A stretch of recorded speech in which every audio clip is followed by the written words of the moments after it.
ማራናታ አሜን። ጌታ ኢየሱስ ክርስቶስ በክብር በደመና በብዙ መላእክት ታጅቦ ይመጣል። ጊዜውም ቀርቧል፣ ሰዓቱም ቀርቧል። የተዘጋጀን እንድንሆን ዛሬም በጣም ባንክሮ ልንነግራችሁ እንወዳለን። የተወደዳችሁ ተመልካቾቻችን መልካም ጊዜ መልካም ቆይታ ይሆንልን። ዛሬም እንግዲህ የማራናታ ፕሮግራማችን የተለያዩ እንደተለመደው ዜና ማራናታ የግጥም ሰዓት ይኖረናል። እንዲሁም ደግሞ በመጨረሻም የፊልም ሰዓት የተለያዩ መልእክት የምናስተላልፍበትም ሰዓት ጊዜውን ጠብቆ ወደ እናንተ ይደርሳል። ዶክመንታሪም አለን። በቅድሚያ ግን ዛሬ አጭር ተውኔት ለእናንተ ለማቅረብ አዘጋጅተንላችኋል። ወደሱ ነው የምናልፈው። ከመካሮጎች ያገኘነው ነው የአብርሃም ወንድሙ አጭር ተውኔት ነው። እንግዲህ እሱን ተከታትለን ተመልሰን እንገናኛለን። መልካም ጊዜ ይሆንልን። ሙሽሪት ሙሽራ እንኳን ደስ አላችሁ። አኝ የሆነ ስጋ ደርሶኝ እንደው ከጥርሴ ውስጥ ማልወጣለ አስክዬ መቼም እግዜር ይስጣት ደና አርጋ ጨለፈችልኝ። እኔም ደና አርጌ በላሁ። ሰርግ ስትሄዱ ማወቅ ያለባችሁን ሁለት ዋና ነገሮች ልንገራችሁ። የመጀመሪያውና ዋነኛው ወጥ ጨላፊው ማን እንደሆነ ማወቅ ሲሆን፣ ሁለተኛው ደግሞ የተያዘላችሁ ቦታ ከምግቡ ይልቅ ለሙሽራው የቀረበ መሆኑን ማወቅ ነው። ከወጥ ጨላፊ መሃል እንደ አስክዬ አይነት ጎረቤት ካልቆመ፣ የተያዘል ቦታ ደግሞ ከሙሽራው ይልቅ ለምግቡ የቀረበ ከሆነ ምን ትጠብቃለህ ጎበዝ? መድረክ ላይ ውጣና ከሙሽራው ጉርሻ ተቀበል እንጂ። እንዲያ ካልሆነ ለሙሽራው ስትቀርብ እንጂ ለምግቡ ስለቀረብክ ከፍተው አታገኝም። እንዲህ ስልህ ደግሞ ከጾም ፍቺ በኋላ ስለተጠራው ሰርግ ራስን እያመቻቸ ከሆነ ተበልተሃል። በነገራችሁ ላይ የዚህን ሰፈር ሰው በሙሉ እኔና አስክዬ ነን እየዞርን ሰርግ የጠራ ነው። ያው የሙሽሪት አባት በአደራ መልክ የጥሪ ካርዱን ለአስክዬ ሰጧት። ተከፋፍለን ሄደን ጠራን። ታዲያ አንዳንዱ አይ በዛ ቀን እኮ ልጄን ምድርበት ቀን ነው ሲል፣ ሌላኛው ደግሞ አበ ልጄን ምድርበት ነው ሲል፣ በሉ አምጡ ብዬ ልጁንም አበ ልጁንም ለማይደርሰው ጠራሁበት። ምክንያቱም አደራ ነው። የአደራ ነገር ደግሞ ተይዞ ቁጭ አይባልም። ያው ኮሬ እንደተረዳችሁት እኔና አስክዬ ከሴት ወገን የተጠራ ነው። ታዲያ ሁሉም በራሱ ነገር ተጠምዶ ግማሹ እንጀራው ሲል፣ ወጡ ሲል፣ ልብሴ ጸጉሬ ሲል፣ ሙሽራው ድንገት ምጥት በዛ መጣ አለ። ሁሉም ወንዱ አልቀረ ሴቱ ሁሉ ተከተልትሎ ሄዶ በር ላይ ግጥም አድርጎ ይዞ አናስገባም እያለ ሲፎክር፣ ለካ ከሙሽራው ወገን የመጡት ሙሽሪት ቤት ካሉት አቅማቸው የበለጠ ስለነበር የሙሽሪት ወገን ግማሹ አፈርልሶ ሲነሳ፣ ሌላኛው በግፊያ ብዛት ያማረው ልብሱ ተቀዳዱ መነጽሩ ተጣሙ ጀማሪ እብድ ይመስል ግፋ ያዘው በላይ መጣ አረ በዚህ ሾለከ እያለ፣ በየመሃሉ ደግሞ አረ በቃ ገደላችሁኝ ወይ ጥፍሬ ተገነጠለ አረ ነጠላ ያፈርላሰ የሚል እህቶች ድምጽ ሲሰማ፣ ሙሽሪት አይነ ርግቧን ተሸፍና በሚዜዎቿና ቤተሰቦቼ በምትላቸው ተገባ ከሙሽራው ጋር ለመሄድ ትዘጋጃለች። ታዲያ ልብሱ የተቀደደበት ልብሱን እስኪሰፋ፣ ጥፍሯ የተገነጠለባትም እህት ጥፍሯን እስክትተክል፣ ነጠላዋን ማፈር የላሰባት አጥባ እስከምታደርቅ ድረስ ሙሽራው ሙሽሪትን ይዞ ወደ ሰርጉ አዳራሽ ሲሄድ እኔም አስክዬን እየጎተትኩ አብሬብስ። ከሁሉ የገረመኝ ምን እንደሆነ ታውቃላችሁ? አዳራሽ ገብተን ከተቀመጥን በኋላ ይሄ በግፊያ ብዛት ልብሱ የተቀዳደደው እንደውም መነጽሩ የተጣመመው እሱ ልብሱ ስለተቀደደ ድንኳን ሰባሪ ነው ተብሎ አልተባረረ መሰላችሁ? ሌላኛው ሰርግ ስትጠራ ማወቅ ያለብህ ነገር በር ላይ ከመጋፋት ይልቅ ከሙሽሪት ጎን ሆኖ ሙሽራውን በተጠንቀቅ መጠበቅ ያዋጣል። የዛሬን አያርገውና እኔም ብርቱ ጠንካራ ወታደር እያለሁ ሁላችንም ጠላት እንዳይመጣ በተጠንቀቅ ነበር የምንጠብቀው። ታዲያ አንድ በተረገመች ሌሊት ጠመንጃዬን እንዲያስኩኝ እንቅልፍ ሸለብ ቢያረገኝ የጠላት ጦር ደርሶ ተኩስ ሲከፍት ከተኛውበት ተነስቼ ስደናበር የነበርንበት ምሽግ በፈንጂ ፍንዳታ ሲናጥ ብቻ ሰማሁ። ከዛ በኋላ ምን ይፈጠር ምንም ማውቀው ነገር የለም። በኋላ ላይ ራሴን ከሳትኩበት ስነቃ አንድ እግሬ ተቆርጦ ሰውነቴ እንዳልነበር ሆኖ ራሴን አገኘሁት። አብረውኝ የነበሩ ጓዶች ግን በተጠንቀቅ ይጠብቁ ስለነበር የጠላት ጦር መድረሱን አውቀው አስቀድሞ ሸሽተው ስለነበር ከነ ሙሉ ጤንነታቸው አገኘኋቸው። ከዛ በኋላ እንግዲህ እኔም አንድ የፍስክ እግር አንድ የጾም እግር ስለሆነ ያለኝ ሀገሬ የራስህ እንጂ የኔ ጠባቂ መሆን አትችልም ብላ በጡረታ አሰናበተችኝ። አየህ፣ ውጊያ ላይ መተኛት፣ ሰርግ ላይ መጋፋት ከኋላ ያስቀርሃል እንጂ ከፊት አያስቀድምህም። አንዳንድ ሰዎች አሉ ከሙሽሪት ጎን መቆምህን አይተው እጅህን ይዘው በር ላይ እንድትጋፋ የሚሄዱ፣ አንተም በር ላይ ጥለው እነሱ ግን ወደ ሙሽሪት ይመለሱ ይሆናል። አንዳንድ ደግሞ መልካም ሰዎች አሉ በር ላይ ለመጋፋት ስትዘጋጅ የአንተ ቦታ ይሄ አይደለም ብለው እጅህን ይዘው ከሙሽሪት ጎን እንድትቆም ይዘው የሚሄዱ። እነዚህን ሰዎች ዝም ብለህ ወዳጅህ አድርጋቸውና ከሙሽሪት ጎን ቆመ ሙሽራውን መጠበቅ ያዋጣቸዋል። አንድ ምርቃት ልመርቃችሁ። በክብር የተጠራችሁበት ሰርግ ላይ ያለ ቦታችሁ ተገኝታችሁ በግፊያ ብዛት ልብሳችሁ ተቀዶ ሰርግ ተጠርታችሁ ሳይሆን ድንኳን ሰባሪ ተብሎ ከመባረር ቸሩ መድኃኔዓለም ይጠብቃችሁ። ደህና ሁኑ።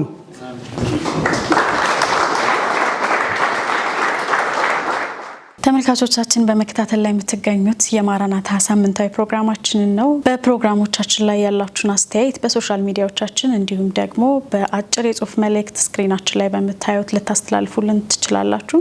ስለ ድጋፋችሁ አብራችሁን ስላላችሁ ስለምትጸልዩልን ደግሞ እግዚአብሔር አብዝቶ ይባርካችሁ። የአብርሃም ወንድሙን አጭር ተውኔት ተከታትለን ተመልሰናል። እንደወደዳችሁት እናምናለን። ያገኘነውም ከመካሮጎች ክርስቲያናዊ ዩቲዩብ ቻናል ላይ ነው። የእነሱንም ቻናል ሄዳችሁ ሰብስክራይብ ማድረግ እንዳትረሱ። በቀጣይ ዜና ማራናታ ይቀጥላል። እውነት ነው። ዜና ማራናታን ከማስተላለፋችን በፊት ባለፈው ሳምንት ከሙሉ ጊዜ አገልጋዮች የደሞዝ አከፋፈል ጋር በተያያዘ ያነሳነው አንድ ትልቅ ሀሳብ ነበረ። በጣም በሚገርም ሁኔታ 4 ሲም ያለው ስልክ አለኝና በአራቱም ስልክ ነበር አስተያየት ስሰማ የነበረው ሲደወል የነበረው። በጣም የእግዚአብሔር ሀሳብ በመሆኑ ያኔም ስንናገር እንደነበረው እግዚአብሔር በእኛ ውስጥ አልፎ ለብዙ ሰዎች ማስተላለፍ የነበረው የጊዜው ሀሳብ እንደነበረ ብዙዎች ሲነግሩ ነበረ። በጣም ነው ደስ ያለኝ። በጣም ብዙ ነበረ ሲደወል የነበረው። በቀረበው መልእክት ውስጥ የነበረው ሀሳብ ምንድነው? ሁሉንም የሚፈርጅ አይደለም። በጣም ምሳሌ የሆኑ ለብዙዎች ደግሞ አስተማሪ ሊሆኑ ተቋማዊ አሰራራቸው በጣም ጥሩ የሆነ በማንኛውም ረገድ ጥሩ ተሞክሮ ያላቸው ቸርቾች መሪዎች እንዳሉ ያው ይሄ የታወቀ ነው። አንዳንዶች በሚል ነው የዛን ቀንም ስንናገር የነበረው እንጂ ሁሉንም ለመፈረጅ አይደለም። ነገር ግን የችግሩ ስፋት ደግሞ አብዛኞቹ ጋር ያለ ነውና በተለይ ዋን ማን ሊደርሺፕ አካባቢ ያሉ የቸርች አመራሮች ጋር ከዛም ባሻገር ደግሞ በሽማግሌዎች በቦርዶች የሚመሩ ቸርቾች አካባቢ ጋር እንደዚህ አይነት ችግሩ የሰፋ ነውና አስተካክሉ። ሰው በዚህ ጊዜ ውስጥ በማንኛውም ሁኔታ እንቅስቃሴ ውስጥ በንግዱ ዓለም ውስጥ እንኳን ያለ ሰው ይሄንን ሸክም መሸከም ባልቻለበት ሁኔታ ውስጥ በተለይ ደግሞ አገልጋዮች ምንም ሌላ ነገር የላቸውም። ጌታን ማገልገል ነው። ቸርቻቸው ውስጥ ነው የሚያሳልፉት። አንዳንዶቹ እየወጡ የማገልገል እድል አላቸው። ደግሞ ምንም እድሉም የሌላቸው ግን ቸርች ውስጥ በትጋት የሚያገለግሉ እግዚአብሔርን በመፍራት የሚያገለግሉ በቅድስና የእግዚአብሔርን ሐሳብና ፈቃድ በሚያገለግሉት ላይ ደግሞ ተጽዕኖ አለው እና ለነዚህ ሰዎች የኑሮ ሸክም አንሆንባቸው። የቤት ስራ ለልጆቻቸው ለትዳራቸው ባለሚመላለሱበት የህይወት ምልልስ በጣም ከባድ ሸክም ቀንበር ባንጥልባቸው። እግዚአብሔርን ነው የሚያገለግሉት። ስለዚህ በዚህ አቅጣጫ ላይ የቤተ ክርስቲያን አመራር የሆናችሁ ሰዎች ወይም አገልጋዮች ይህንን ሸክማቸውን ተጋሩ በምትችሉት ነገር ቸርቿ ባላት አቅም የነሱን ሸክም ወይም የነሱን በርደን ሼር ማድረግ አለባችሁ። ህንፃ ግንባታ እየተባለ የቤተክርስቲያን ግንባታ እየተባለ ነገር ግን ደግሞ ሰው መፍረስ የለበትም። አገልጋዮች ቤታቸው መፍረስ የለበትም። ልጆቻቸው ወንጌልን የሚጠሉ አገልግሎትን የሚጠሉ የእናታቸውን የአባታቸውን የአገልግሎት ጅማሬን የሚያስቀጥሉ መሆንን መጥላትን የሚፈልጉ ወይም ያንን አይነት ስሜት እንዲሰማቸው ማድረግ አይገባም የሚል ነው። ይሄንን እንግዲህ ዛሬም ያው በድጋሚ ያስተላልፈናል። ስለዚህ ለምትሰሙን በሙሉ ይሄ እግዚአብሔር ሐሳብ ነው። ችግሩ እናንተ ማድረግ ስትችሉ እናንተ ይሄንን ችግር መፍታት ስትችሉ በቸልተኝነት በዳተኝነት እግዚአብሔርን ባለመታዘዝ የምታደርጉት ነገር ተመልሶ ደግሞ ወደ ቤታችሁ እንደሚገባ ይሄ ቀንበር ወደ ራሳችሁን ቤት ውስጥ እንደሚያንኳኳ ጭምር ነግረናችኋል። ስለዚህ ዛሬም ይህንን ባንክሮ ለመናገር እንወዳለን። ስለዚህ በየቤቱ ያሉ የሚያለቅሱ በእግዚአብሔር ላይ የሚያዝኑ በእናንተ ላይ የሚያዝኑ በእናንተ ምክንያት በእግዚአብሔር ላይ የሚማረሩ በእናንተ ምክንያት ልጆቻቸው ወንጌልን እንዲጠሉ አገልግሎትን እንዲጠሉ የምታደርጉ ክርስትናንም ጭምር እንዲጠሉና እንዳይፈልጉ የምታደርጉ የቤተ ክርስቲያን አመራሮች ይህንን ችግር እንድትፈቱ ዛሬም በጣም ባንክሮ ለመናገር እንወዳለን። ይሄ የእግዚአብሔር ሐሳብ ነው። የእግዚአብሔር ማንኳኳት ወደ ቤታችሁ ከመምጣቱ በፊት ችግሩን እንድትፈቱ ይህንን በእኛ በታናናሾች በደካሞች በማትጠብቋቸው ሰዎች እግዚአብሔር እየተናገረ እንደሆነ እንድታስቡት ይህንን አደራ ለማለት እንወዳለን። የተወደዳችሁ ተመልካቾቻችን ችግሩ እንዳለ ማሳያ እንግዲህ መሲ ፕሮግራሙን ካስተላለፍን በኋላ በጣም በርካታ ስልኮችን ስናስተናግድ ነበር። በየግልም የተለያዩ ምልከታዎችን ስንቀበል ነበርና ችግሩ መኖሩን ካወቅን እኛም ደግሞ የተናገርነውን መልእክት ሰምታችሁ ምላሽ ሰጥታችሁ የተለያዩ ተቋሞች፣ የቤተክርስቲያን መሪዎች፣ የቦርድ ኃላፊዎች ባለፈው ዘርዘር አድርገን ጠቅሰናል። ስለዚህ ምላሽ ሰጥታችሁ ደግሞ ብዙዎች ደግሞ በምስጋና ከእንደገና እንደምንገናኝ እናስባለን። ስለዚህ ይሄ መልእክት ቀላል ስላልሆነ ሁላችሁም እንድትተገብሩት ችግሩን እንድትፈቱት እንላለን። ዛሬም ጌታ ኢየሱስ አብዝቶ እንዲባርካችሁ እንላለን። ተባረኩልን። ወደ ቀጣይ ዜና ማራናታ ፕሮግራማችን እንለፍ። ዜና ማራናታ በዓለማችን ላይ የተከወኑ ክንውኖችን የምንዳስስበት ፕሮግራማችን ነው። ነጻነት እንደሚከተለው ወደ እናንተ ታደርሳለች። መልካም ጊዜ።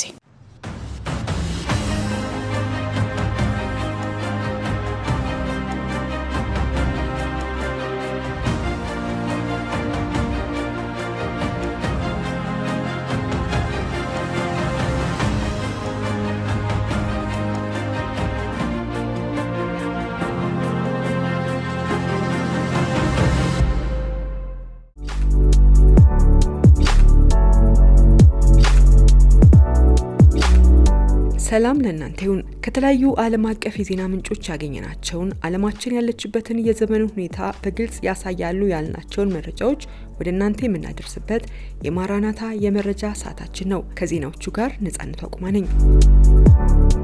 የኢቦላ ወረርሽኝ በታሪክ እጅግ ገዳይ ሊሆን ይችላል ሲል ዓለም አቀፉ የነፍስ አድን ኮሚቴ IRC መግለጹን ይመለከታል። ቀዳሚው ዜና በምስራቅ ዲሞክራቲክ ሪፐብሊክ ኮንጎ ኡቱሪ ግዛት የተከሰተው የኢቦላ ወረርሽኝ ከሀገሪቱ የውስጥ ግጭት ጋር ተዳምሮ አካባቢውን እጅግ አስከፊ ወደሆነ የጤና ቀውስ ውስጥ ከቶታል ሲሉ የዓለም ጤና ድርጅት ዳይሬክተር ዶክተር ቴዎድሮስ አድሃኖም ተናግረዋል። ዳይሬክተሩ በኦፊሴላዊ የኤክስ ገጻቸው እንዳሰፈሩት የበሽታው ስርጭት ፍጥነት የጤና ባለሙያዎችን የምላሽ አሰጣጥ አቅምን እያለፈ ይገኛል ሲሉ ገልጸዋል። አክለውም በጤና ጣቢያዎች ላይ የሚፈጸሙ ጥቃቶች የበሽታውን ስርጭት ለመከታተልና የተጠረጠሩ ግለሰቦችን ለመለየት የሚያስችልን ጥረት አዳጋች እንዲሆን አድርጎታል ሲሉ ተናግረዋል። ሁሉም ተፋላሚ ወገኖች ይህንን ወረርሽኝ ለመቆጣጠር እንዲቻል አፋጣኝ የተኩስ አቁም ስምምነት እንዲያደርጉ አጥብቀን እንጠይቃለን ሲሉም ጥሪ አቅርበዋል። በተያያዘ መረጃ ዓለም አቀፉ የነፍስ አድን ኮሚቴ IRC በዲሞክራቲክ ኮንጎ እየተስፋፋ ያለው የኢቦላ ወረርሽኝ በአስቸኳይ ዓለም አቀፍ ትኩረት ካልተሰጠው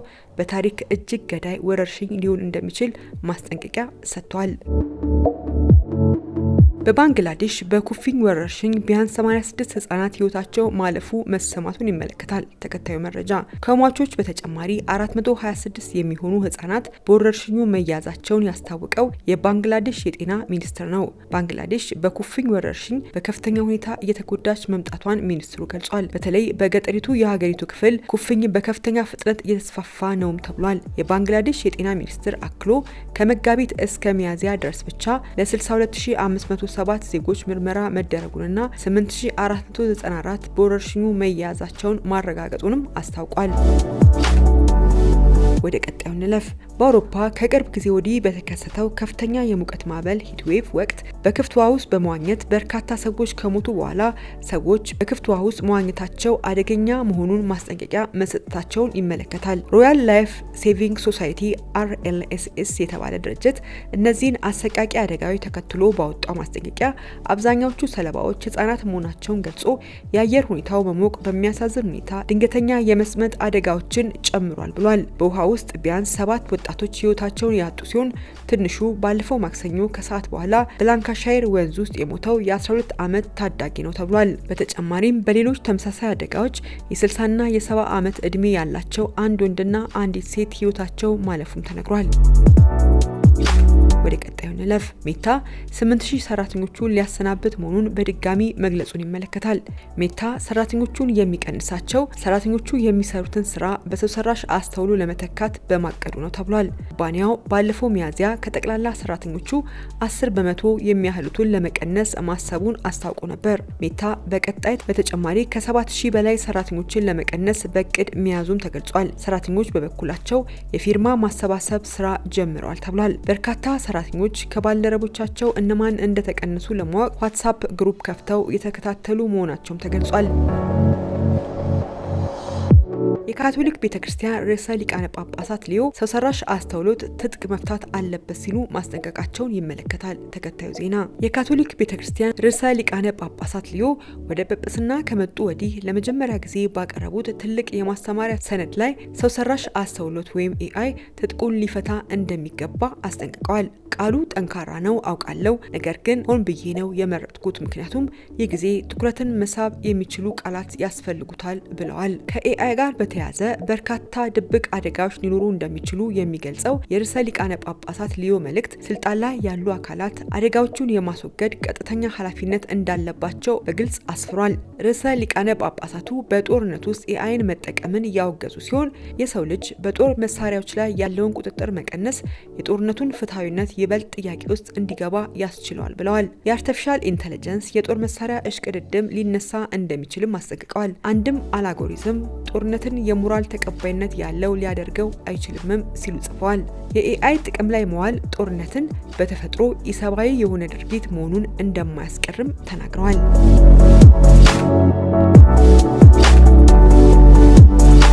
ከዓለም ቁጥር 1 ባለሀብቶች መካከል አንዱ የሆነው ኤለን መስክ በአንጎል ውስጥ የሚቀበር ብሬን ኢምፕላንት እየሰራ ያለው ኩባንያው ኒውራሊንክ በቅርቡ የኢየሱስ ደረጃ የሳይንስ ታምራት ያለውን ውጤት ያስመዘግባል ሲል መናገሩን ይመለከታል።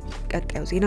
አንድ ወቅት ለሃሎዊን በዓል የሰይጣን የጦር ትጥቅ ልብስ ለብሶ የነበረው ቢሊዮነሩ ኤለን መስክ ኩባንያው ኒውራሊንክ የኢየሱስ ደረጃ አይነት ቴክኖሎጂዎችን ለማስተዋወቅ ከጫፍ እንደሚገኝ ተናግሯል። በግንቦት 18 በእስራኤል 9ኛው ዓለም አቀፍ የሳምሰንግ ስማርት ሞቢሊቲ ጉባኤ ላይ በበይነ መረብ በኩል በቀረበበት ወቅት የ54 ዓመቱ መስክ የኒውራሊንክን ታላቅ የአንጎል ኮምፒውተር ትስስር ፕሮጀክቶችን ያብራራ ሲሆን ኩባንያው ከባድ የአካል ጉዳት ላለባቸው ታካሚዎች የማየትና የመንቀሳቀስ ችሎታን ለመመለስ ያቀዳቸውን ግቦች ተናግሯል። በዚህ ዓመት መጨረሻ ላይ ብላይንድ ሳይት ለምንለው ነገር የመጀመሪያውን መሳሪያ በአንጎል ውስጥ ለመቅበር እንጠብቃለን። ይህም አንድ ሰው ሁለቱንም አይኖቹን ቢያጣ ወይም የእይታ ነርቭ ቢጎዳበት አልፎ ተርፎም ከተወለደ ጀምሮ ማየት ባይችል እንኳን መጀመሪያ ላይ የተገደበ እይታ ይሰጠዋል። ነገር ግን በጊዜ ሂደት በጣም ትክክለኛ እይታ ምናልባትም ከሰው በላይ የሆነ እይታ እንደሚኖረው አስባለሁ ሲል ተናግሯል። መስክ አክሎም እግራቸው ሽባ የሆኑ ሰዎችን አቅም መመለስና እይታን እንደገና ማደስ በጣም ትልቅ ነገሮች ናቸው። እነዚህን በኢየሱስ ደረጃ ቴክኖሎጂዎች የሳይንስ ታምራት ልትሏቸው ትችላላችሁ ማለቱ መነጋገሪያ ሆኗል። በአራቱ ወንጌላት ውስጥ ጌታ ኢየሱስ ክርስቶስ ደጋግሞ በርካታ ታምራትን ያደረገ ሲሆን ኤለን መስክም ቴክኖሎጂው በዚህ ደረጃ ታምራት ያደርጋል ብሎ ማወዳደሩም ጥያቄን አስነስቶበታል። ለዕለቱ የመጨረሻ ወዳደረግነው ዜና እንለፍ። በሺዎች የሚቆጠሩ ክርስቲያኖች ለኢየሱስ ጉዞ የተሰኘ የአደባባይ ላይ ሰልፍ በለንደን ጎዳናዎች ማድረጋቸውን ይመለከታል። ከ4 አስርት ዓመታት ገደማ በፊት በዋና ከተማዋ የተጀመረውን ይህንን ታሪካዊ ንቅናቄ እንደገና በማነቃቃት ባለፈው ቅዳሜና እሁድ በሺዎች የሚቆጠሩ ክርስቲያኖች በለንደን መሀል ከተማ ተሰብስበው ነበር። ከማርብል አርክ አቅራቢያ ጀምሮ እስከ ትራፋልጋር ስኩዌር የተደረገው ይህ የእግር ጉዞ በአምልኮና በጸሎት የተጠናቀቀ ሲሆን በዚህ ዝግጅት ከተለያዩ አብያተ ክርስቲያናት የመጡ አማኞችም ተሳትፈውበታል። የመርሃ ግብሩ አዘጋጆች ክንውኑን በጴንጤቆስጤ ቅዳሜና እሁድ የተደረገ ጎዳናዎችን በአምልኮ፣ ሙዚቃ፣ በጸሎት፣ በምስክርነትና ደስታ የሞላ የአደባባይ የእምነት አዋጅ ነበር በማለት ገልጸውታል። ይህ ሰልፍ እንደ አውሮፓውያን አቆጣጠር በ1987 በለንደን ተጀምሮ ወደ ዓለም አቀፍ ንቅናቄ ያደገውን የመጀመሪያውን የማርች ፎር ጂሰስ ጉዞ ለኢየሱስ ንቅናቄ ዳግም ማንሰራራትን ያመለከተ ነው ብለዋል። ከዝግጅቱ አዘጋጆች አንዱ የሆነው ሄነሪ ጆርጅ እንደተናገረው የቅዳሜው ሰልፍ በለንደን የምትገኘው ቤተክርስቲያን ያው በማደግ ላይ ያለችና ቁጥራቸው እየጨመረ የመጣ የተለያዩ ማህበረሰቦችን ያቀፈች መሆኑን ያንጸባረቀ ነበር ብሏል። የተለያዩ የእድሜ ክልሎች፣ የተለያዩ ዘሮችና ከተለያዩ የህይወት ታሪኮች የተውጣጡ ሰዎች ጌታ ኢየሱስ ክርስቶስን እያወቁት ነው። ይህንን በጋራ ማክበር እንፈልጋለን። ሌሎችም ይህንን ደስታ እንዲካፈሉ ወደ ጌታ ኢየሱስ ክርስቶስ እንዲመጡና እግዚአብሔር ቸር መሆኑን ቀምሰው እንዲያዩ ልንጋብዛቸው እንወዳለን በማለትም ተናግሯል። ጆርጅ አክሎም በወጣት ክርስቲያኖች ዘንድ እየታየ ባለው መነቃቃት ምክንያት ንቅናቄውን እንደገና ለማንቀሳቀስ አሁን ትክክለኛ ወቅት እንደሆነ እንደተሰማውም ተናግሯል። ዝግጅቱ በፖለቲካ ወይም በማንኛውም እንቅስቃሴ የተመራ አለመሆኑን አጽንኦት በመስጠት ይህ ተቃውሞ አይደለም፣ ይህ ፖለቲካ አይደለም፣ እንዲሁም ይህ የአንድ የተወሰነ ቤተክርስቲያን ማስታወቂያ አይደለም ሲል ጆርጅ ተናግሯል። ይህ ስለ ኢየሱስ ብቻ ነው በማለትም ገልጿል። ከአዘጋጆቹ መካከል የሼር ጂሰስ ኢንተርናሽናል ዳይሬክተር የሆኑት አንዲ ፍሮስት እንዳሉት ሰልፉ ዓላማው ማህበራዊና ፖለቲካዊ ክፍፍሎች እየጨመሩ ባሉበት በዚህ ወቅት የተለየ መልእክት ማቅረብ ነው። የምንኖረው ፖለቲካዊ ውጥረት ባለበት ከባቢ አየር ውስጥ ነው ብለዋል። እንደ ክርስቲያን በእነዚህ ቦታዎች መልካም ዜና መሆን እንፈልጋለን። የእኛ ስራ ሰላም ሰባኪዎች መሆን ነው በማለት ተናግረዋል። ሌላው ተሳታፊ የግራቲቲዩድ ኢኒሺዬቲቭ ዳይሬክተር የሆኑት ግርማ ቢሻው በዕለቱ ሰልፉ ከመጀመሩ በፊት በወንጌል ስርጭት ስራ መጀመሩን ገልጸው መጽሐፍ ቅዱስ ወደ እንግሊዝኛ የተተረጎመበት 500ኛ ዓመትን በማክበር ከትራፋልጋር ስኩዌር ጀምረናል። መጽሐፍ ቅዱስን እያደልን ከሰዎች ጋር እየተወያየን ነበር። ትልቅ መነቃቃት አለ በማለት ተናግሯል። አክሎም በአደባባይ ክርስትናን መስበክ በብሪታንያ እንግዳ ነገር መስሎ ሊታይ ቢችልም አማኞች ለሰዎች በትህትናና በፍቅር የወንጌልን የምስራች መልእክት ማካፈላቸውን ገልጿል። ወደኛ መጥቶ የለወጠን ኢየሱስ ወደ ሌሎችም ሄዶ ለመለወጥ ፈቃደኛ የሆነው ያው ኢየሱስ ነው በማለት ተናግሮ ይህ በወንጌል ፍቅርና ልብ እስከተደረገ ድረስ ሰዎች ጌታ ኢየሱስ ክርስቶስን ያገኙታል በማለት ተናግሯል።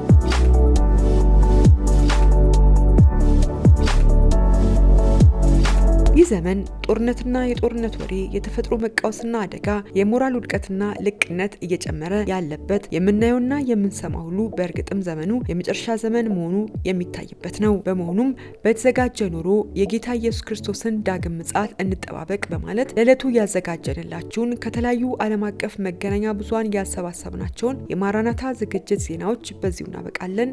ሰላም ለእናንተ ይሁን።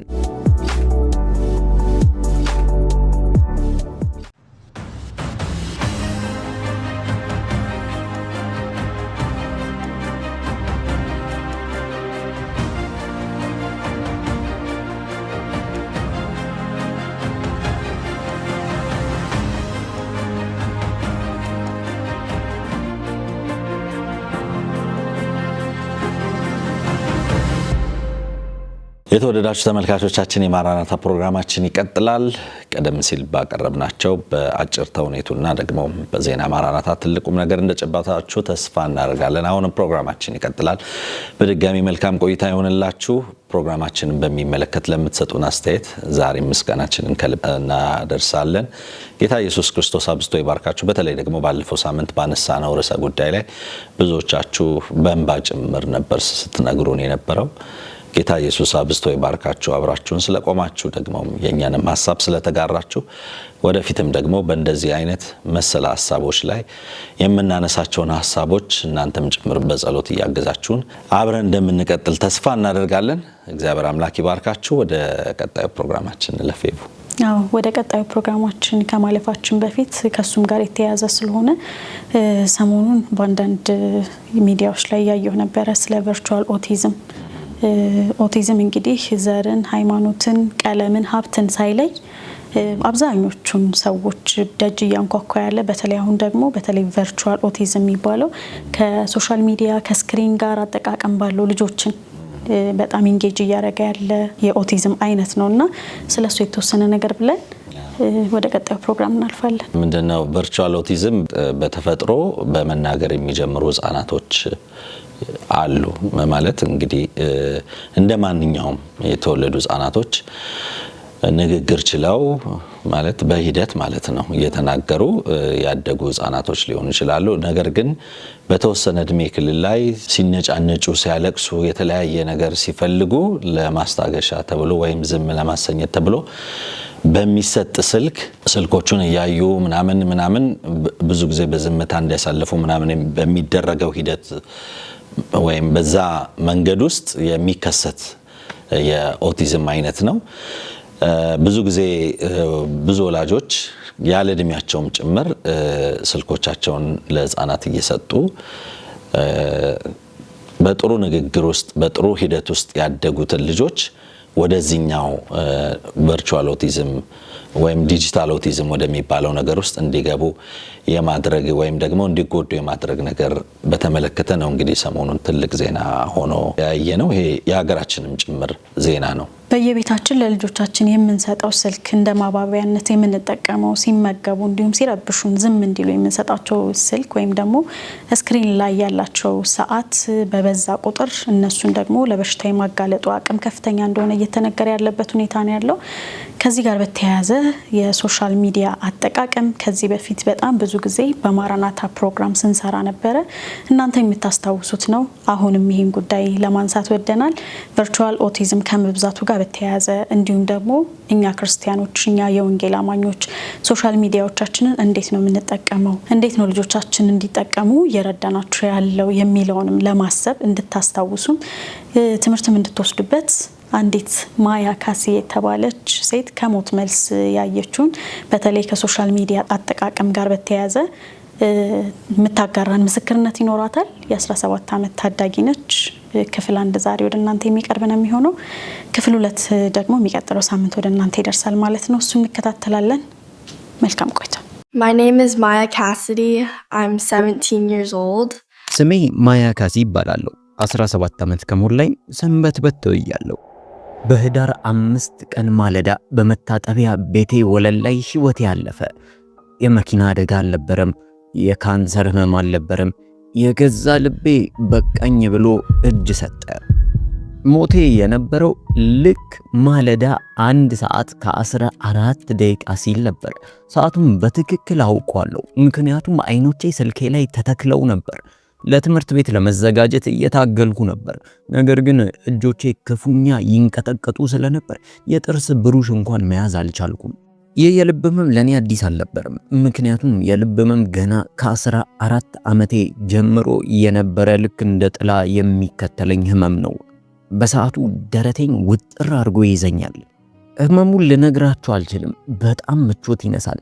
ልክ በሳምባዬ ውስጥ ወይም ደግሞ ከደረቴ ጀርባ የታሰረች አንድ ወፍ ክንፏን እያማታች ያክል ነበር የሚሰማኝ። ያቺን የወፍ ህመሟን ግን አውቃታለሁ፣ ለምጃታለሁ። አሁን ግን ልክ በባኞ ቤቴ ውስጥ ሆኜ ልክ የሆነ የብረት ቡጢ እንደመታኝ ያክል ነበር የተሰማኝ። ልክ ህይወቴን ጨምቆ የሚያስወጣ ቀዝቃዛና ጨካኝ የሆነ ቡጢ። ወዲያውኑ ስልኬ ከእጄ ላይ አምልጦ የወለሉን ሴራሚክ በጩኸት ሰነጠቀው። በፍጥነት ለመተንፈስና ሰውነቴን ለመቆጣጠር ሞከርኩ። ዶክተሪ ከዚህ በፊት ልክ ልቤ የተጨነቀች ሲመስለኝ አንድ ነገር እንዳደርግ አማክሮኝ ነበር። ወዲያውኑ ለ4 ሰከንድ ያክል ወደ ውስጥ መተንፈስ፣ ከዛ በኋላ ድጋሚ ለ4 ሰከንድ ያንን የሳኩትን ትንፋሽ መያዝ፣ ድጋሚ ለ4 ሰከንዶች ደግሞ ወደ ውጪ መተንፈስ። ያንን ለማድረግ ሞከርኩ። እውነት ነው የምላችሁ፣ ሳልዋሽ ነግራችኋለሁ። ያንን ለማድረግ የቻልኩትን ያክል ሞከርኩ። ነገር ግን አየሩ ወደ ውስጥ ሊገባልኝ አልቻለም። ጉሮሮዬ ውስጥ ኮንክሪት የተደፋብኝ መሰለኝ። ቀስ በቀስ አይኖቼ ሲፈዙ ይታየኝ ነበር። አይኖቼ ሌሊቱን ሙሉ ቲክቶክ ሲያዩ ስላደሩ ፈዘዝ ብለውብኛል። ልክ አለ አይደለ ከአይናችሁ ስር የሆነ ከበድ ያለ ውሃ የቋጠረ ነገር ያለ ይመስላል። ልክ እንደዛ ይሰማኝ ነበር። ጸጉሬ እንደተንጨባረረ ያስታውቃል። በዛሽ ቅጽበት ውስጥ አንድ ነገር አስብ ነበር። በጣም መሮኛል። ይህ ህመም እስከ መቼ ድረስ ነው እኔን የሚያጠቃኝ እያልኩኝ እጅግ በጣም ይሰማኝ ነበር። ጉልበቶቼ ይንቀጠቀጣሉ። እንደምንም ብዬ እናቴን ለመጥራት ሞከርኩ። እሷ ታችኛው ክፍል ኪችን ውስጥ ቡና ለማፍላት እየሞከረች ነበር። የቡናው ጭስ ሽታ እኔ ያለሁበት ባኞ ቤት ድረስ ያወዳል። በቀስታ በሳሎን ውስጥ የተቀመጠው ቴሌቪዥን ዜና ሲያወራ ይሰማኛል። ምን እንደሚል በደንብ ባይሰማኝም ዜና እንደነበር ያስታውቃል። እናቴ ብዬ ጮክ ባለ ድምፅ ለመጣራት ሞከርኩ። ምንም አይነት ምላሽ አላገኘውም። ልቤ እጅግ በጣም ይመታል። ልክ ሊፈነዳ እንደደረሰ እንደሚንቀጠቀጥ የልብስ ማሽን አይነት ስሜት ነበረው። የልብ ምቴ እጅግ በጣም ፈጠነ፣ እጅግ በጣም በረታ። ከዚያ አንድ የመጨረሻና የሚያምም ትርታ ነበር። በመጨረሻም ጸጥታ ሆነ፣ ፍጹም የሆነ ጸጥታ። ከዚህ በኋላ መጀመሪያ ላይ ተሰምቶኝ የነበረው ፍርሃት ብን ብሎ ጠፋ። ጉንጬ ላይ የነበረው ያ የቀዝቃዛው ሴራሚክ ወለል ስሜት ጠፋ። ሰውነቴ ልክ እንደ ላባ ቀለለኝ። ነገር ግን ከዚህ በኋላ ምን እንዳየው ከመናገሬ በፊት ከዚህ በፊት ማን እንደነበርኩ ማወቅ አለባችሁ። ምክንያቱም ብዙዎቻችሁ እንደኔው እንደሆናችሁ አስባለሁ። ጥሩ ልጅ ነበርኩ፣ ጎበዝ ተማሪም ነበርኩ። በውጤቴ እጅግ በጣም የምደነቅና የምመሰገን ነኝ። ትምህርት ቤት ውስጥ ቮሊቦል ወይም ደግሞ የመረብ ኳስ በመጫወት እታወቃለሁ። ሮብ ሮብ ደግሞ ቤተክርስቲያን ውስጥ ባለ በወጣቶች ፕሮግራም ላይ እሳተፋለሁ። ከውጪ ለሚመለከተኝ ሰዎች በሙሉ ማያ ስኬታማዋ እመስላችኋለሁ። ማያ ሁሉ ነገር በእጇ ላይ ያለላት ሴት፣ በቃ ነገሮች ሁሉ የተስተካከሉላት እመስላለሁ። ይህ ግን ከውጪ ለሚያዩኝ ብቻ ነበር። ከውስጥ ታሪኩ ሌላው ነው። እንዲሁም ተቃራኒ ነው ማለት ይቻላል። እኔና እግዚአብሔር የምናውቀው አንድ ነገር አለ። እኔ በህይወቴ እየሰመጥኩኝ ያክል ያለው ይመስለኝ ነበር። ያው ሰዎች ይህንን ጭንቀት ብለው ይጠሩታል። ነገር ግን በዛ ማዕት ውስጥ ላለ ሰው ይህ ቃል እጅግ በጣም ትንሽ ነው። ያለማቋረጥ የሚጮህ አንዳች ድምፅ በጭንቅላቴ ውስጥ ነበር። ከነቃሁበት ቅጽበት ጀምሮ ራሴን እስክስት ድረስ በቴክኖሎጂ በስልኬ ተጠላልፌ ነበር የምኖረው። ሁል ጊዜ ስልኬ ላይ ነበርኩ። በእርግጠኝነት ይህን ስነግራችሁ ለእናንተ አዲስ እንደማይሆን አውቃለሁ። ራሴን ለካና ራሴን ገምት የነበረው በሚሰጠኝ ላይኮችና በማገኘው እይታዎች ብዛት ነበር። ራሴን፣ ሰውነቴን፣ መልኬን፣ ቁመናዬን፣ ልብሶቼን፣ ሁሉንም ነገሬን ኢንተርኔት ላይ ከማቃቸው በአካል ከማላቃቸው የቲኑሩ የታይኑሩ ከማላቃቸው ሰዎች ጋር በማወዳደር ነበር ማሳልፈው። እውነቱን ስነግራችሁ ስለ ወደፊቱ እጅግ በጣም እጨነቃለሁ። እኔ እንጃ ብቻ ሁል ጊዜ በዜናችን ላይ እንኳን የምንሰማው እጅግ በጣም የሚያሸብር ዜናዎች ነው። በቃ ሁል ጊዜ የሆነ ጦርነት አለ፣ የሆነች ሀገር ከሆነ ሀገር ጋር ተጣላ፣ የአየር ሁኔታው እጅግ በጣም የተዘበራረቀ ነው፣ ፖለቲካው እጅግ በጣም አስፈሪ ደረጃ ላይ ደርሷል። በሚዲያዎች ላይ የተለያዩ ጥላቻዎችን እናያለን። በቃ ዓለም ንዳድ ላይ ነበረች ማለት እንችላለን። ዓለም እየተቃጠለች፣ እኔ ደግሞ በትምህርት ቤት ውስጥ ቁጭ ብዬ ጂኦግራፊ ስማር እኔ እንጃ ትንሽ ይጋጫል። በአንድ በኩል የዓለም ጦርነቶች፣ በአንድ በኩል ሶስተኛው የዓለም ጦርነት ሊነሳ ነው፣ በሌላ በኩል ዓለም እየታመሰች ነው። እንዴት ብዬ ነው ትምህርቴ ላይ ማተኮር የምችለው? እንዴት ብዬ ነው ሁሉም ነገር ሰላም ነው ማለት የምችለው? ይህንን ከባድ የሆነ ጥላ ሁል ጊዜ በጫንቃዬ ላይ ተሸክሜ ዞሯለሁ። እውነታው ግን እጅግ በጣም ሰልችቶኛል። በጣም ሰልችቶኛል። ነፍሴን ሰልችቷታል።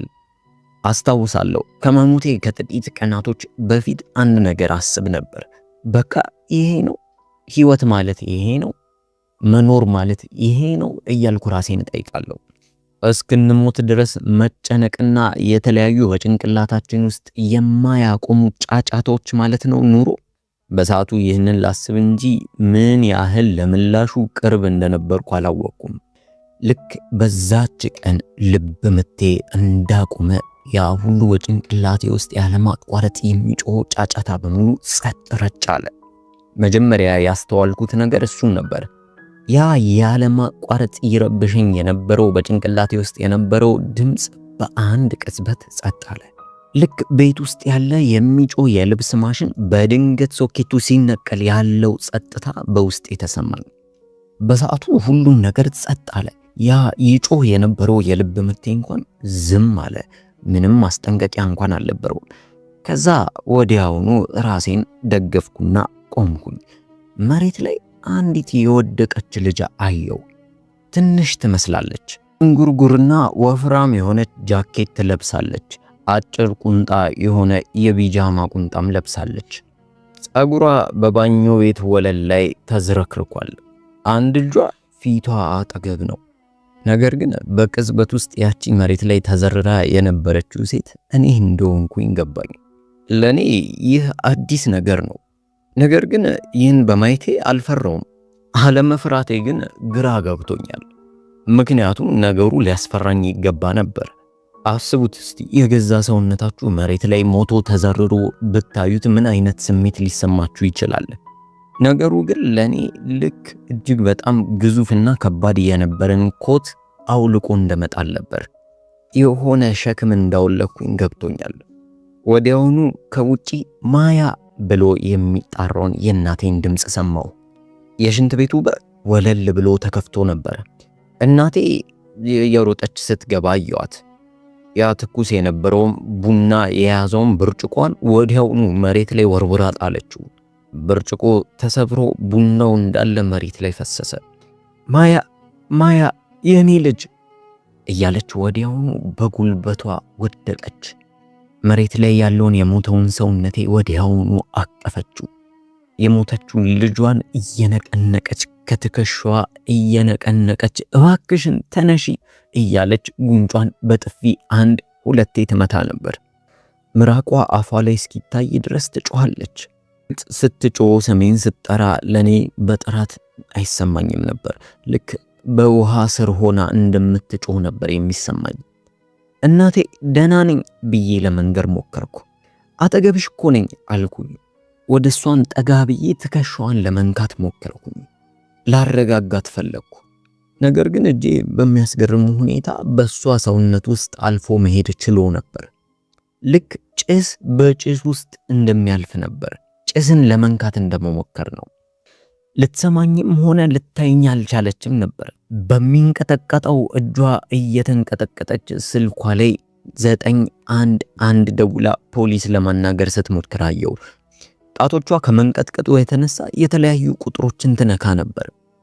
ይህንን እያየው በነበረበት ሰዓት በድንገት ወደ ላይ መሳብ ጀመርኩኝ። ምንም ነገር የሚያግደኝ አልነበረም። ጣሪያውም ሆነ ወለሉ ምኑም አይዘኝም ነበር። ግን ዝም ብሎ ወደ ላይ ስሳብ ይሰማኛል። ከዚህ በኋላ ነበር አንድ የሚያምር የመብራት የብርሃን ወጋገን ያየሁት። ከስሬ የራሴን ቤት መመልከት ችል ነበር። ጎረቤቶቼ እርስ በርስ ሲሳሳቁ፣ አንዳንዶቹ ውሻቸውን ይዘው ሲወጡ እመለከታለሁ። ዓለምን እንዳለች ነች። ምንም የተለወጠበት ነገር የለም። በድንገት ሰማዩ ተቀየረ። የማለዳው ሰማያዊ የሆነው ሰማይ ድንገት ተቀዶ ሲከፈት አየሁት። እንደ ጉድጓድ አልነበረም። ይልቁንስ ልክ ዓለም እየተቀየረች አይነት ነበር። ሰማይ፣ ዛፎቹ፣ ሰዎቹ፣ ቤቶቹ በሙሉ በድንገት ስውር አሉ። በጨለማ ውስጥ ብቻዬን ሆንኩ። ደግሞ ድጋሚ መውደቅ ጀመርኩኝ። ወደ ታች አልነበረም። ይልቁንስ ወደሆነ ጥልቅ ወደሆነ ነገር ውስጥ ሄድ ነበር። ብዙም ሳይቆይ ቀስ በቀስ ወርቃማ ጽሑፎችን፣ ወርቃማ የሆነ አካባቢ ማየት ጀመርኩ። ይህ ወርቃማ ቀለም ልክ ከፀሐይ ጋር የሚመሳሰል አይነት ብርሃን ነበረው። አየሩ በሙሉ ተቀየረ። ልጠይቃችሁማ ከአንድ እጅግ በጣም ትልቅ ፏፏቴ ስር ቆማችሁ ታውቃላችሁ? ልክ የሆነ መለኮታዊ ኃይል ያለበት አካባቢ ወይም ደግሞ መሬት እስኪንቀጠቀጥ ድረስና አየሩ እንኳን በዛ በኃይሉ አማካኝነት ሲቀየር እሱን ከማየቴ በፊት ልክ እንደዚህ አይነት ስሜት ነበር የተሰማኝ። ዙሪያዬ የነበረው አየር መክበድ ጀመረ። ነገር ግን የሚከብደው ልክ በጥሩ አይነት ስሜት ነበር። በህይወቴ ለመጀመሪያ ጊዜ ቅለት ተሰማኝ። በቃ ለመጀመሪያ ጊዜ ሳይጨንቀኝ ቀረ። ጭንቅላቴን ሆዴን ያስጨንቀው የነበረው ስሜት ጠፋ። ከዚህ በኋላ በድንገት ከብርሃን ውስጥ ሲወጣ አየሁት። ያ እሱ እያልኩ ያወራኋችሁ ራሱ ኢየሱስ ክርስቶስ ነበር። እርሱ እሁድ አስተማሪዎቻችን ከሚያሳዩን ምስል ጋር ምንም አይገናኝም። ዓለም እሱን ይመስላል ብላ ካሳየችው ምስል ጋር ፈጽሞ አይገናኝም። እንደ መንፈስም አይነት መልክም ሆነ ቁመና አልነበረውም። በቃ በህይወት ዘመኔ አይቸው ማላቀው ህያውነት ነበረው። ህያው ነው። ከሱ አንፃር የመጣሁበት ዓለም ልክ እንደ ተራ ነገር ሆነብኝ። የማያቋርጥ ውበት ከውስጡ ይፈስ ነበር። ከሱ አንፃር ዓለም እጅግ በጣም ቆሻሻ ነች። ሰዎች እንደሚሉት ነጭ ካባ አይለብስም፣ ይልቁንስ ብርሃንን እንደ ልብስ ለብሶታል። እንዴት ልግለጽላችሁ? በቃ ልክ ፀሐይ ስትወጣ ያላትን አይነት ቀለም በላዩ ላይ ለብሶታል። የተለያዩ ከዚህ በፊት አይቻቸው የማላቃቸው ህብረ ቀለሞች በላዩ ላይ ይንቀሳቀሱ ነበር። ቀለሞቹ እንኳን ህያው ነበሩ። ልክ እንደ ህያው ምንጭ በላዩ ላይ ይንቀሳቀሳል። መልኩን ለመመልከት ሞከርኩኝ። በመጀመሪያ ምንም አይነት ጺምም ሆነ ፀጉር አላየውም። አይኖቹን አየው። ልክ እንደ ባህር ሰፊ ነው። ጥልቅ የማያበቃና በህይወት የተሞላ አይን ነበረው። ልክ ወደ እኔ ሲመለከተኝ የሆነ ማዕበል ልቤን የመታው ያክል ተሰማኝ። ድንግጥ ነገር አልኩ። ማዕበሉ ግን የፍርድ ወይም የኩነኔ አልነበረም። ማዕበሉ የሆነ ያለመናወጥ ማዕበል ነበር፣ የሚያረጋጋ። ይህን ቃል ብቻ ነው መጠቀም የምችለው፣ መረጋጋት። ህይወቴን በሙሉ የሆነ ኃይለኛ ማዕበልና ወጀብ ውስጥ በቀጭን ገመድ ላይ እየተራመድኩ ነበር የሚመስለኝ። ሁሉም ነገር በህይወቴ ላይ ይናወጥ ነበር። ሁሉም ነገር እጅግ በጣም ያስፈራል። ነገር ግን ከሱ ፊት ለፊት በመቆምበት ሰዓት በድንገት መሬት መንቀጥቀጣውን አቆመች። ህይወቴ ውስጥ የነበረው ማዕበል ጸጥ ረጭ አለ። የሚገርመው ደግሞ እወድሻለሁ የሚል ቃል እንኳን ከአፉ አልወጣም ነበር። ምንም አይነት ቃላት ከውስጡ አልወጣም። ነገር ግን የሆነ ስሜት በእኔ ውስጥ አጋባብኝ። የሆነ ሙቀት ወደ ውስጤ ሲገባ ተሰማኝ። ያ ሙቀት ልክ የልብ ህመሜ የጀመረበት ስፍራ እንደነበር አውቃለሁ። በሱ መገኘት ውስጥ ፍርሃት ምንም አይነት ስፍራ አልነበረውም። ፍርሃት የሚባል ነገር በሱ መገኘት አጠገብ ዝር አይልም። በሱ ፊት ፍርሃት ማለት የማይታሰብ ነው። ልክ አንድ እሳተ ገሞራ ውስጥ በረዶን አቀዝቅዞ እንደማቆየት ማለት ነው። በረዶን እሳተ ገሞራ ውስጥ ከከተታችሁት ነበር ራሱ ለማለት ይከብዳል። ወዲያውኑ በጉልበቶቼ ወደቅኩኝ። መውደቅ ስላለብኝ ወይም ሆን ብዬ አልነበረም በጉልበቴ የተንበረከኩት። ይልቁንስ የሱን መገኘት ሰውነቴ ሊቋቋመው አልቻለም ነበር። ያ ደስ የሚል መገኘት ውስጥ መቆም አልቻልኩም። ሕያው መገኘት ውስጥ በእግሮቼ መቆም ከበደኝ። ማያ ብሎ ጠራኝ። ነገር ግን አፎቹ ምንም አልተንቀሳቀሱም። ይልቁንስ ማያ የሚለው ድምፅ ከያቅጣጫው ወደ ጆሮዬ መጣ። አጥንቴን ሰርስሮ የገባ ነበር ድምፁ። ቀጠለና ትንሿ ደክሞሻል። ይህን ሲናገር ወዲያውኑ ቀና ብዬ ተመለከትኩት። አይኖቼ በእንባ ተሞሉ። የሐዘን እንባ አልነበረም፣ ይልቁንስ የሆነ የመለቀቅ እንባ ነበሩ። በጣም ደክሞኛል ብዬ ቀስ ብዬ ተናገርኩ። እጅግ በጣም ረጅም ነው፣ ከምነግራችሁ በላይ ረጅም ነው። ግርማ ሞገስን የተሞላ ነው። ወዲያውኑ ወደ እኔ ዝቅ አለ። ቀስ እያለ ዝቅ አለ። አይኖቼን እየተመለከተ ነበር። አጠገቡ ዙሪያው የነበሩ ብርሃኖች ቀነሳሉ። ይመስለኛል ብርሃኑ የቀነሰው እኔ እሱን በደንብ መመልከት እንድችል ነበር። ዙሪያው የነበረው ብርሃን በፍጹም እሱን እንድታዩት አይፈቅድም ነበር፣ ምክንያቱም ጠንካራ ብርሃን ከውስጡ ይወጣል። ቀጠልና እንዲህ አለ፣ አውቃለሁ፣ እንደ ከበደሽ አውቃለሁ።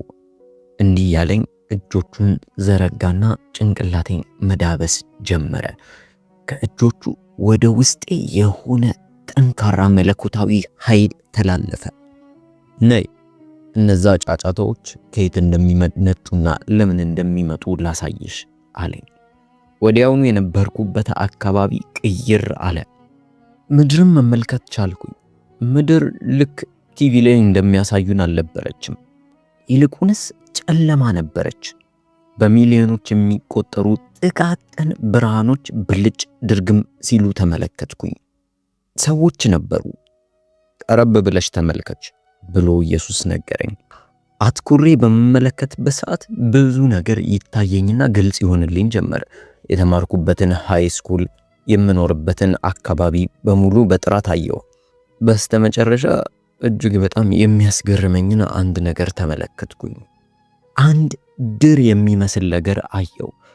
ጥቁር ዘይታማ ወዝ ያለው የሚያስፈራ ጥቃቅን የሆኑ ድሮችን አየሁ።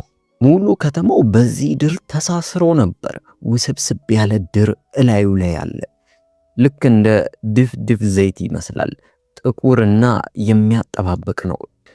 ከነዚህ ድሮች ውስጥ አንድ የሚወጣ ሶኬት የሚመስል ነገር አለ።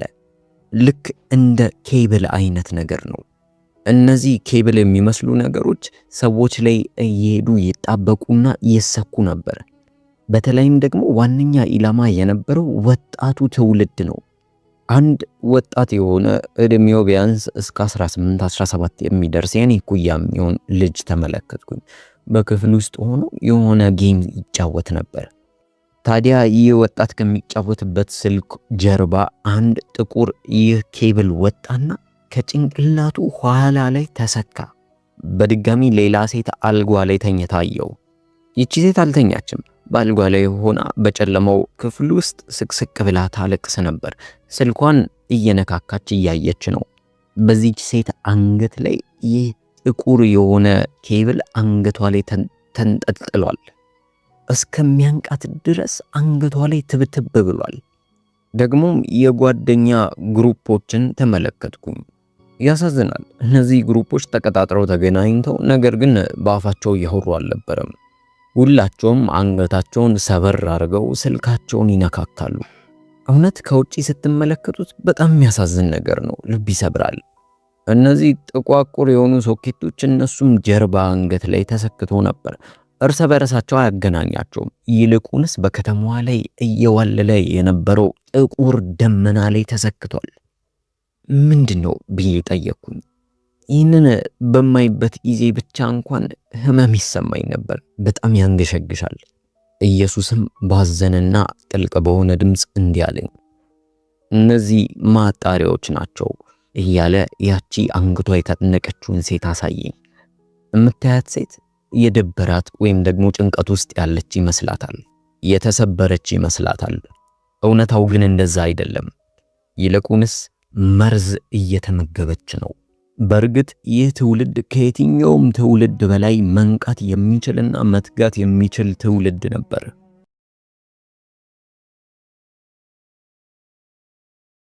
ሙሽራይት ሆይ ተነሽ የሚለው ድራማ ወደ እናንተ ደርሶ እኛም ተመልሰን ተገናኝተናል። እንደወደዳችሁት እናምናለን። አሁንም ጌታ ኢየሱስ ሊመጣ በደጅ ነው። ነቅተን ተግተን እንድንጠብቀው እንላለን። ፕሮግራማችን የዛሬው ይህንን ነበር የሚመስለው። በመጨረሻም እንግዲህ በልባችን ያለውን ወደ እናንተ አካፍለናችሁ የምንጨርስ ነው የሚሆነው። መሲ እድሉን ሰጣለሁ። በመጨረሻ ወደ አንተ ነው የምዞረው። እሺ፣ ቴንክ ዩ። ኤፌሶን ምዕራፍ 5 ቁጥር 18 አካባቢ ላይ እንግዲህ እንደ ጥበበኞች እንጂ ጥበብ እንደሌላቸው አትሆኑ የሚል ቃል አለና እና ደግሞ ቀኖቹ ክፎች ናቸውና ዘመኑን ዋጁ ብሎ የሚናገረው ቃል አለና አንድ ዘመንን የምንዋጅበት ነገር ወይም በዚህ ጊዜ ውስጥ በጣም ትልቅ ትኩረት ልንሰጠው የሚገባ ነገር ብዬ የማስበው ከምንሰማውና ከምናየው ነገር እንድንጠበቅ ነው። ብዙ የምንሰማቸው ነገሮች ዓለም ላይ ስልኮቻችን ውስጥ አሉ፣ ቴሌቪዥን ስክሪኖቻችን ላይ አሉ፣ ደግሞም የቢሮ ሰዎች ከሆነን ደግሞ በየላፕቶፖቻችን ዴስክቶፖቻችን ላይ አሉ፣ ታብሌቶቻችን ላይ አሉ። ሁሉም ነገር ዓለም ዙሪያ ላይ ያለ ነገር በሙሉ እንድንሰማውም እንድናየውም በቅርብ በሁሉም ነገር የማየት እድል እንዲኖረን ጭምር ዓለም ይሄንን አመቻችታ የሰጠችን ሁኔታ ውስጥ ነው ያለነው። ቴክኖሎጂው ይሄንን አመቻችቶልናል።